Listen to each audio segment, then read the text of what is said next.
ప్రస్తుతం మనం వెల్దండ మండలం వెల్దండ గ్రామ పంచాయతీలో ఉన్నాం. ఇక్కడ వెల్దండ గ్రామ పంచాయతీ నుంచి బీఆర్ఎస్ బీజేపీ పార్టీ కలిపి బలపరిచిన అభ్యర్థి కానుగుల కన్యాకుమారి గారు ఉన్నారు.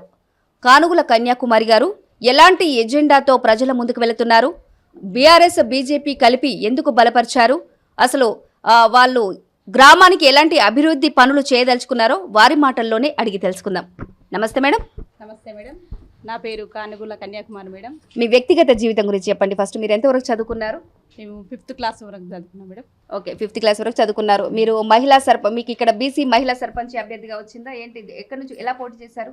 మహిళా సర్పంచ్గానే వచ్చింది మేడం. ఓకే, మీరు బీజేపీ బీఆర్ఎస్ పార్టీ కలిపి మిమ్మల్ని బలపరిచి మీకు సపోర్ట్ ఇచ్చారని చెప్పేసి తెలుస్తా ఉంది. అవును మేడం. 2 పార్టీల నుంచి ఉమ్మడి సర్పంచ్ అభ్యర్థిగా మీరు పోటీ చేస్తున్నారు. అవును మేడం. ఓకే, మీరు ఎలాంటి ఎజెండాతో ముందుకు వెళ్తున్నారు? ప్రజలకు మంచి సేవ చేయాలని నేను గెలిచిన వెంటనే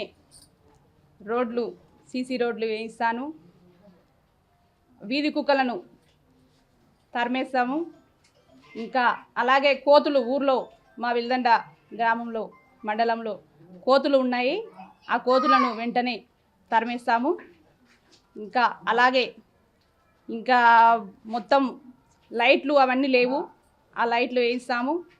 ఇంకా సీసీ కెమెరాలు పెట్టిస్తాము, అన్నీ చేస్తామని కోరుకుంటున్నాం. ఓకే, అంటే మీకు ఇక్కడ ఎక్కువ కోతుల బెడద అంటే వీధి కుక్కల స్వైర విహారం ఎక్కువ కనిపిస్తుంది అని చెప్పేసి వింటా ఉన్నాం. అంటే ఎందుకు వాటికి ఇన్ని సంవత్సరాల నుంచి పరిష్కారం జరగలేదు? మరి ఎవరు పట్టించుకోవట్లేదు మేడం. అవి కరుస్తున్నాయి, చాలా మందిని గడిచినాయి. ఈరోజే 10 మందిని గడిచినాయి మేడం. అవి వీధి కుక్కలు, కోతులు అవన్నీ చాలా ఉన్నాయి మేడం. ప్రజలకు చాలా ఇబ్బంది అవుతుంది మేడం. అందరూ డోర్లు పెట్టుకొని ఇంట్లలో ఉంటారు, వాళ్ళు ఏం పనులు చేసుకోలేకపోతారు. ఒకవేళ డోర్ తెరిచి ఉంటే ఆ కోతలదే ఉంటుంది మేడం, ఎవరు పట్టించుకోలేడం, అట్లా చేసిరు మేడం. ఓకే, ఇక్కడ ఇంకొక సమస్య కూడా మాకు మీ ద్వారా తెలిసిందంటే, మేము ప్రజల్ని అడుగుతా ఉంటే ఇక్కడ ఏం చెప్తున్నారంటే భారీ వాహనాలు విలేజ్లోకి వెళ్తా ఉన్నాయి, వాటి వల్ల దుమ్ము ధూళి ఎక్కువ మా ఇంట్లోకి వచ్చేసి చాలా అనారోగ్య పాలవుతున్నాం అని చెప్పేసి చెప్తా ఉన్నారు. అంటే ఎందుకు భారీ వాహనాలు ఎందుకు లోపల నుంచి వెళ్తా ఉన్నాయి గ్రామంలోంచి? భారీ వాహనాలు ఇంకా చాలా భారీ వాహనాలు మొత్తం ఊర్లో నుంచి వెళ్తున్నాయి. అవి మొత్తం దుమ్ము వస్తున్నాయి మేడం. అన్ని ఇళ్ళకు మొత్తం దుమ్ము, మొత్తం ఎవరు పట్టించుకోవడం లేదు. యజమానులు ఉన్నారు, వాళ్ళు అసలే పట్టించుకున్నారు, వాళ్ళే ఇంకా ఊరు మొత్తం చెలాయిస్తారు మేడం. వాళ్ళు ఏది పట్టించుకోలేరు. అందుకోసమే ఈరోజు సర్పంచ్ అభ్యర్థిగా మేము రంగంలోకి దిగుతున్నాం మేడం. ఓకే, మిమ్మల్ని సర్పంచ్ అభ్యర్థిగా గెలిపిస్తే మీరు భారీ వాహనాలని ఊరు మధ్యలోంచి వెళ్లకుండా బయట నుంచి వెళ్లేలాగా మీరు పరిష్కారం చూపిస్తానని చెప్పేసి మీరు మీడియా ముఖంగా తెలియజేస్తున్నారు. అవును మేడం, బయట నుంచి మమ్మల్ని గెలిపిస్తే బయట నుంచి ఊర్లో మధ్యలో నుంచి వాహనాలు వెళ్లకుండా ఊరు బయట నుంచి వాహనాలు వెళ్ళేటట్టు ప్రయత్నిస్తాం మేడం. ఓకే, ఇంకొకటి కూడా మాకు తెలిసింది, మీ ఎజెండాలో చూసాము అంటే మార్కెట్ యార్డ్ అనేది మీకు పెద్ద సమస్యగా మారిందని చెప్పేసి అంటా ఉన్నారు. అంటే ఇన్ని సంవత్సరాల్లో ఎందుకు మార్కెట్ యార్డ్ అనేది జరగలేదు? మరి మీరు వచ్చిన తర్వాత ఎలా జరిపించాలని అనుకుంటున్నారు? మేము వచ్చిన తర్వాత ఇక్కడ మార్కెట్ యార్డ్ చేయాలని అనుకున్నాం మేడం. మేము ప్రజలకు ఎక్కడ ఓనికి ఇబ్బంది లేకుండా ఇక్కడనే వెల్దండ మండలంలో మార్కెట్ చేయాలని మేము అనుకున్నాం మేడం. ఇక్కడ మా రైతులు కూరగాయలు మార్కెట్లు పెట్టుకొని చాలా ఇబ్బంది పడుతున్నారు. నేను గెలిచిన వెంటనే రైతులకు కూరగాయలు పెట్టుకునే మంచిగా మార్కెట్ యార్డ్ స్వెటర్లు వేయించి మొత్తం చేయిస్తానే అనుకున్నాం మేడం.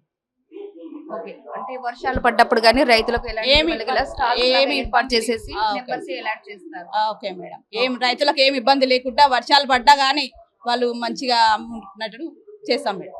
ఓకే, ఇక్కడ ఎక్కువగా పండే పంటలు ఏంటండి? ఇక్కడ ఎక్కువగా పంటలు ఏమున్నాయి మేడం? కూరగాయలు అవన్నీ ఉన్నాయి మేడం. ప్రజలకు చాలా ఇబ్బంది అవుతుంది మేడం కల్వకుర్తికి వెళ్ళాలంటే. ఇక్కడ ఎవరు పట్టించుకోలేక ఇన్ని రోజుల సంది మార్కెట్ యార్డ్ ఇక్కడ లేదు మేడం. నేను గెలిచిన వెంటనే ఇక్కడ మార్కెట్ యార్డ్ చేపిస్తాను మేడం. ఓకే, మీరు ప్రజలకు ఎలాంటి ఇబ్బందులు జరగకుండా అంటే ఎవరైతే రైతులు ఉన్నారో ప్రతి రైతుకి మీకు మార్కెట్ యార్డు అందుబాటులోకి తీసుకొచ్చి ప్రతి రైతుని మీరు సంతోషంగా ఉండేలా చేస్తానని చెప్పేసి మీరు హామీ ఇస్తున్నా మేడం. నా గ్రామ ప్రజలు నాకు అవకాశం ఇస్తే కొండకత్వను మినీ ట్యాంక్ బండిలా మారుస్తాను. ఒకటి కూడా మా శివాలయం మా ఊర్లో రంగనాయకుల స్వామి గుడి ఉంది, అది పురాతన గుడులు. నన్ను సర్పంచిగా గెలిపిస్తే ఆ గుడులను అభివృద్ధి చేస్తాను మేడం. చివరిగా మీరు మీ గ్రామ ప్రజలకు ఏం చెప్పాలనుకుంటున్నారు? మా గ్రామ ప్రజలకు ఒకసారి సర్పంచ్గా ఓడిపోయినా, ఒకసారి ఎంపీటీసీగా ఓడిపోయినాం. ఈ ఒక్కసారి అవకాశం ఇచ్చి మా ప్రజలు నన్ను గెలిపిస్తారని, గెలిపించినాక ప్రజలకు సేవ చేశానని అనుకుంటున్నా మేడం. ఓకే, చూశారు కదండి, కానుగుల కన్యాకుమారి గారు తన గ్రామం కోసం, గ్రామ ప్రజల కోసం ఎంతో తాపత్రయపడుతున్నారు. అంటే ఎన్నో అభివృద్ధి పనులు నా గ్రామానికి నేను చేయలేకపోయాను, నా గ్రామ ప్రజలు నాకెందుకు అవకాశం ఇవ్వలేదు, నేను ఇంతకు ముందు గతంలో కూడా 2 పర్యాయాలు పోటీ చేసి ఓడిపోయాను, ఫైనల్ గా నేను ఇప్పుడు మళ్ళీ మీ ముందుకు వస్తున్నాను, నేను చేసే అభివృద్ధి పనులపైన మీరు ఆలోచించి నాకు ఓటు వేసి గెలిపించగలరని మనస్ఫూర్తిగా కోరుకుంటున్నారు. అలాగే మేము కూడా మా తెలంగాణ టీవీ ఛానల్ తరఫున కానుగుల కన్యాకుమారి గారు అత్యధిక భారీ మెజారిటీతో గెలుపొందాలని మేము మనస్ఫూర్తిగా కోరుకుంటున్నాం.